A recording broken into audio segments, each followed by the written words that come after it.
जो समाज की तरफ अंगुली उठा रहे उनकी अंगुली काट देनी चाहिए। ये बात सही है? सही है। लेकिन मैं तो कहता हूं यदि अंगुली नहीं काट सकते तो ठीक है, आज का कानून है। लेकिन जो समाज के लिए अभी भी कुछ ऐसी रील्स बना रहे हैं, कुछ ऐसा इंटरव्यू दे रहे हैं कि महाराज उन्होंने वो कर दिया वो कर दिया, उनको सब समाज मिलकर के रोकना चाहिए। यदि वो रुक गया तो अंगुली अपने आप कट जाएगी।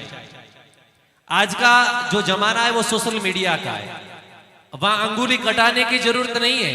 आपने यदि अंगुली से 2 मैसेज उसके सामने रख दिए, उसी अंगुली से आपने ये लिख दिया कि महाराज आप जो कह रहे हो वो बातें बीत गई, अब ये इंटरव्यू किसके लिए दे रहे हो?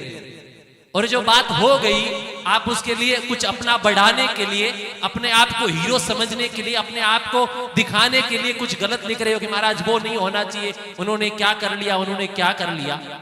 ठीक है, नहीं किया हमने, अब आप किसको समझा रहे हो? हमने जो किया उसके लिए हमें सम्मान मिला, हमने जो बलिदान दिया, मां अमृता को हमने साक्षी मानकर उनके पद चिन्ह पर चलकर हमने जो किया उसके लिए हमें सम्मान मिल रहा है। इसलिए आज भी जो ये गलत धारणा फैला रहा है ना, और ये सम्मान हुआ किस लिए हुआ है?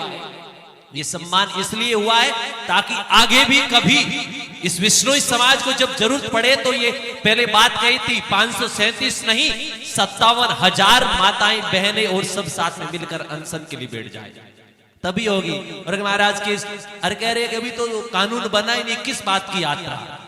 अरे कानून बना नहीं है, यात्रा नहीं है, तो कोई और सम्मान भी हो रहा है, तो वहां क्यों सम्मान हो रहा है?